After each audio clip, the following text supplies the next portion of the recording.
Après 10 ans d'interruption à cause du terrorisme, le tourisme reprend en Mauritanie depuis 2018 et le vol direct Paris-Attar a fait le plein.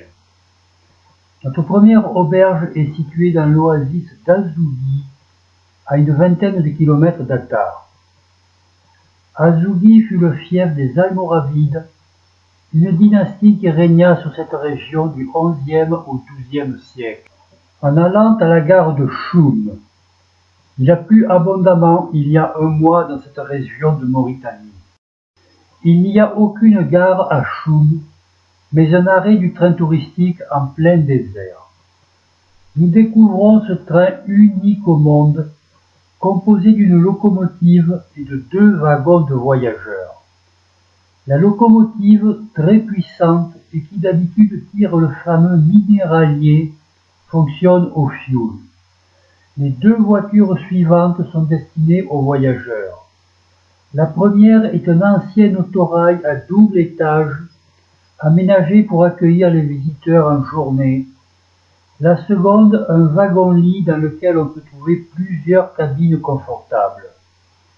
Ce train touristique parcourt le tracé des trains qui transportent le minerai de fer depuis Zouérate jusqu'à Nouadhibou, sur la côte atlantique. Il y a 3 trains minéraliers chargés par jour et 3 vides sur une voie unique avec des voies de garage tous les 50 km.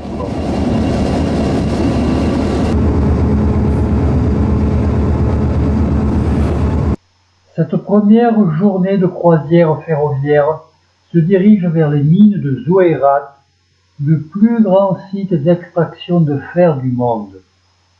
Nous prenons notre déjeuner à bord.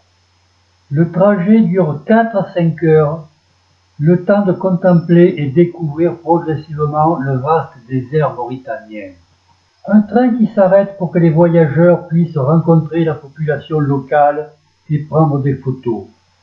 Et pendant que le touriste appuie sur le déclencheur, Sandrine apporte une part de son gâteau d'anniversaire au conducteur du train. Elle n'est pas belle la vie? La République islamique de Mauritanie est un pays du nord-ouest de l'Afrique, d'une superficie de 1 million de kilomètres carrés et peuplé de 4,5 millions d'habitants. Pays pluriethnique, elle constitue un espace de contact entre l'Afrique du Nord et l'Afrique subsaharienne. Elle possède une côte d'environ 800 km sur l'océan Atlantique.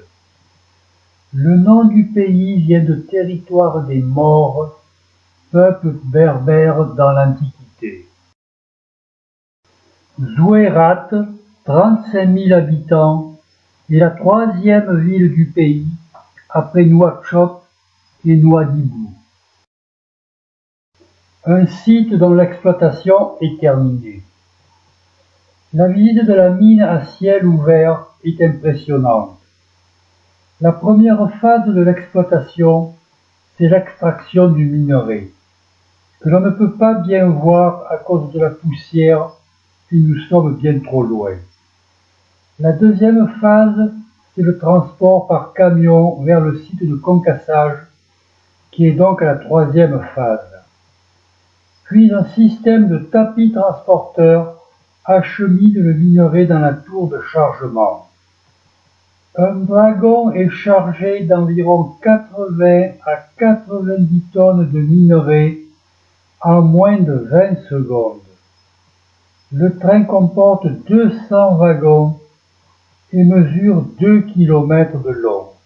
Le site minier se trouve à environ 700 km du port de Nouadhibou, d'où le minerai sera livré par bateau aux aciéries du monde entier.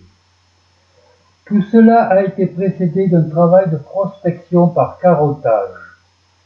Mais pourquoi a-t-on prospecté ici, à Zouérate? C'était à l'époque des pionniers de l'aviation. L'aéropostale. En passant au-dessus de Zouérate, les rudimentaires instruments de bord se détraquaient à cause d'un champ magnétique attribué à une masse importante de minerai de fer à magnétite. La découverte du gisement de fer par des géologues français date de 1935. Les travaux de construction des installations commencent en 1960. Le premier chargement de minerais est parti par bateau le 27 avril 1963. À noter que la Mauritanie, ancienne colonie française, est indépendante depuis 1960. La Société nationale industrielle et minière, SNIM, a été créée en 1974. Elle occupe le second rang des producteurs africains de minerai de fer, avec une capacité annuelle de 12 millions de tonnes. Cela représente 15% du PIB du pays et 5 000 emplois. Les principaux clients sont en Chine et en Europe. Alors que nous posons des questions sur le sort des femmes en Mauritanie, en réalité sur l'absence d'égalité hommes-femmes, notre guide insiste pour nous dire qu'il y a des conductrices de camions. Justement, voici deux portraits de femmes mauritaniennes.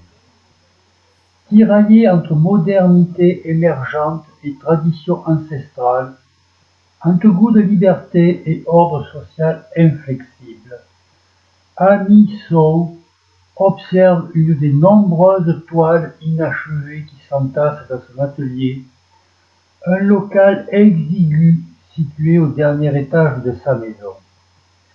Au milieu de son chaos créatif, l'artiste raconte un parcours atypique. Née d'une mère couturière et d'un père guitariste, elle décide très tôt de s'adonner pleinement à une carrière d'artiste. Autodidacte, elle commence à fréquenter le milieu culturel émergent de Nouakchott dans les années 90. J'ai découvert qu'il y avait des artistes, même s'ils n'étaient pas nombreux, raconte-t-elle en riant. Exposée en Europe et en Afrique du Nord, Amy Sow a fait du militantisme sa marque de commerce. Elle peint des portraits de femmes pour dénoncer, dire stop, refuser la violence dont elles sont victimes. C'est à travers l'art qu'on peut parler, qu'on peut s'exprimer, explique-t-elle. Si elle remporte un certain succès à l'étranger, Amy Sow ne peut que difficilement vivre de son art en Mauritanie. Les Mauritaniens ne sont pas des consommateurs d'art, vu la pauvreté, dit-elle. On ne vend plus. Si ce n'était ma passion, j'aurais jeté l'éponge. Sans aucun soutien du gouvernement, l'artiste continue tout de même à militer, pinceau à la main. Une passion qu'elle a transmise à ses 3 garçons, dont les gribouillis tapissent déjà les murs de l'atelier. Quant à Aïcha, chaque semaine, avec ses amis, elle se retrouve pour un après-midi cinéma. Cette semaine, les jeunes femmes ont arrêté leur choix sur un film portant sur le mariage précoce. S'ensuit une période de discussion animée, au cours de laquelle elle critique sans filtre la société mauritanienne. Loin d'être anodin, ce rassemblement d'étudiantes se proclamant féministes reflète une tendance qui gagne en popularité chez les jeunes. Si la Mauritanie est souvent décrite comme un pays où les femmes jouissent d'une certaine liberté, Aïcha et ses amis entendent remettre cette idée en question. Je veux montrer au monde qu'on vit un calvaire, dit-elle. Il y a beaucoup de violence, mais tout cela se fait en secret, car pour la famille, l'honneur compte le plus. Si les femmes représentent un quart des députés à l'Assemblée nationale, il reste qu'un tiers des femmes se marient avant d'avoir 18 ans et qu'elles ne représentent qu'une minorité des étudiants à l'université. Le gavage, une pratique consistant à faire grossir les femmes afin de les rendre plus désirables, et l'excision restent également des coutumes très ancrées dans certaines communautés. Derrière son clavier, Aïcha, dont la page Facebook est suivie par des milliers d'internautes, continue donc de prendre la parole malgré les insultes de ses détracteurs et la désapprobation de sa famille. Mes voisins me disent que toutes les filles de 18 ou 19 ans sont déjà mariées. Mais je veux continuer mes études. C'est un droit, explique la jeune femme, qui espère faire de ses études à l'étranger. Tel un bateau de croisière au beau milieu de l'océan, notre train a rejoint le site exceptionnel de Ben Amira. Nous nous installons dans un campement saharien composé de tentes mauritaniennes traditionnelles installées au pied de l'imposant monolithe de granit noir, le troisième plus gros du monde. À 2h30 de marche à l'allure promenade, nous partons à la découverte du monolithe d'Aïcha afin d'en explorer les dimensions et contempler les peintures rupestres visibles en son sein. Distants d'environ 5 km, ces deux rochers ont une légende autour d'eux. On raconte qu'autrefois, ils ne formaient qu'un seul et même bloc. Lors de leur divorce, l'homme, Ben Amira, serait parti avec les deux enfants. C'est pourquoi aujourd'hui nous voyons deux petits blocs de pierre jouxtant le monolithe de Ben Amira. Aïcha, lors de la séparation, aurait amené sa servante. Nous poursuivons sur place notre visite par un lieu singulier. En 1999-2000, à l'occasion du passage au nouveau millénaire, Pointe-Afrique avait organisé un symposium de sculpture en invitant les plus grands artistes sculpteurs de la planète. Depuis, subsistent leurs œuvres dans une sorte d'exposition permanente en plein air, unique au monde. Ci-dessous, quelques photos de ces messages laissés aux générations futures, comme l'ont fait ceux qui nous ont précédés. Sans eau, pas de vie. Les galets symbolisent l'eau. Quand tu regardes dehors, tu t'exposes, mais aussi tu te protèges, car tu apprends. Trouver l'équilibre entre les deux pourrait être la logique de la paix. Symbole de la compréhension et la réconciliation pour l'équilibre en toutes choses et dans le couple. Les fils tendus pour la paix entre les blocs. Aïcha et Ben Amira réunis. Le soleil brille pour tout le monde. Deux allégories. La première, un lieu de détente. La deuxième, un promontoire.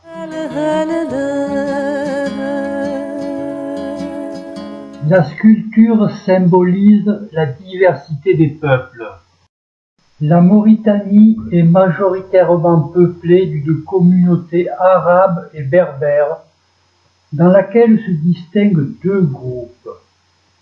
Les Maures arabo-berbères, dits Maures blancs, ou Bédanes, qui représenteraient 30%, et de Haratins, dits Maures noirs, anciens esclaves arabophones, qui seraient 40% de la population, et d'autre part d'un ensemble négro-africain composé de plusieurs ethnies comme les Peuls, qui représenteraient 30% de la population.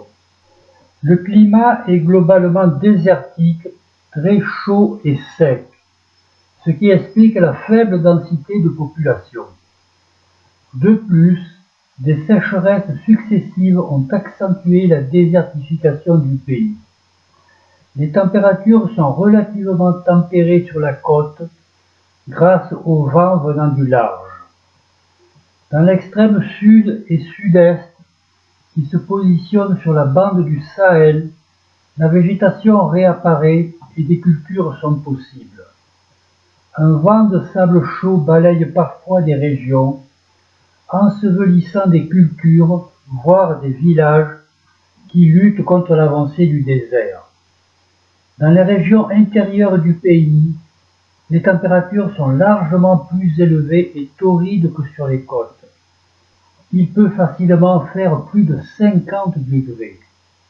Aujourd'hui, nous partons à pied vers le village de Penamira, situé à 1h30 de marche, allure contemplative, pour aller à la rencontre des villageois.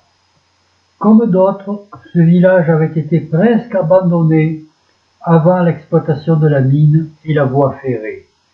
Le retour du train touristique a redonné vie au village. Les habitants sont heureux de recevoir chez eux les touristes. Je vous présente la famille où je me trouve. La grand-mère est veuve, sa petite fille vit avec elle. Elle est mariée et a une fille de 4 ans. Son mari travaille à Nouakchott. Ici, nous sommes dans une république islamique. La famille et la religion rythment chaque instant de la vie et on ne laisse pas une grand-mère seule. C'est la famille qui s'occupe des aïeux. Le contact est laborieux à cause de la barrière de la langue. Les photos y aident un peu. Avant de se quitter, la jeune maman nous montre son cahier d'écolière en français. Un thé avec beaucoup de mousse, ça veut dire bienvenue.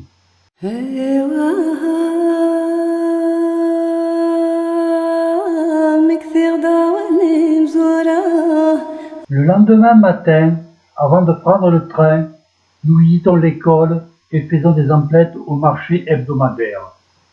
L'occasion d'offrir un cadeau à nos hôtes.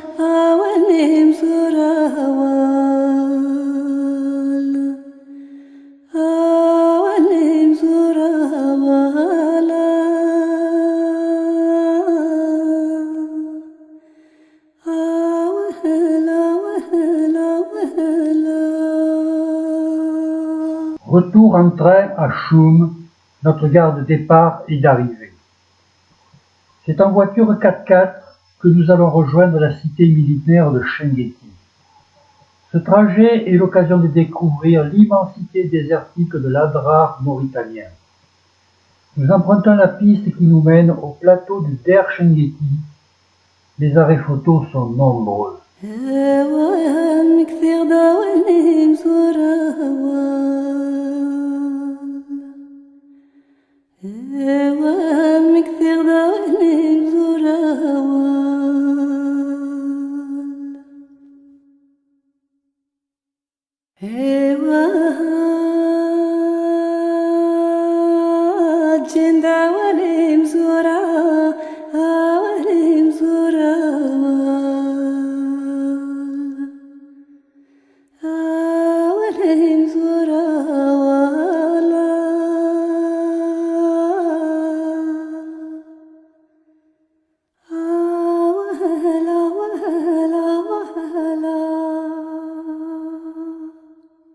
Un stromatolithe est une structure laminaire souvent calcaire qui se développe en milieu aquatique peu profond, marin ou d'eau douce continentale.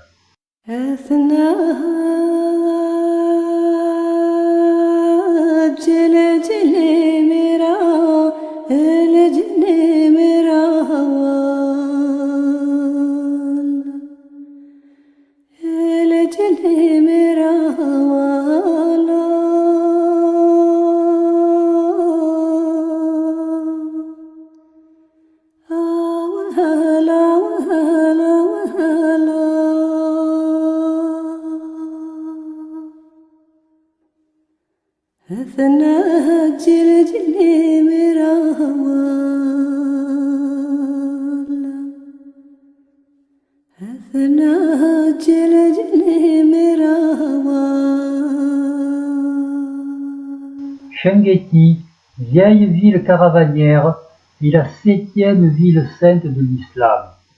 Elle est sur la liste du patrimoine mondial de l'UNESCO. La vieille ville est envahie par le sable. Chenguetti compte une 12aine de bibliothèques privées recensées et de nombreux foyers y possèdent quelques manuscrits. Certaines pièces datant du IXe siècle ont parfois été rédigés sur des peaux de gazelle ou sont protégés par des couvertures en peau de chèvre. La majorité de ces ouvrages traitent du Coran, mais beaucoup parlent de science ou de littérature. Ceci est à comparer aux manuscrits de Tombouctou. L'UNESCO a voulu regrouper ces bibliothèques familiales dans la capitale, mais les familles s'y sont opposées.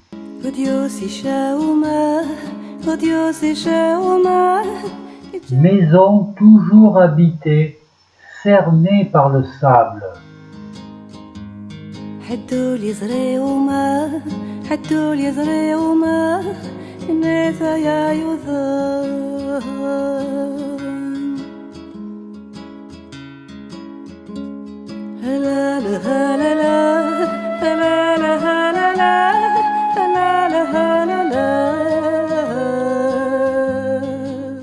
Théodore André Monod, né le 9 avril 1902 à Rouen et mort le 22 novembre 2000 à Versailles, est un scientifique, naturaliste, biologiste, explorateur, érudit et humaniste français, l'un des plus grands spécialistes du Sahara au XXe siècle, et bon nombre de ses 1200 publications sont considérées comme des œuvres de référence.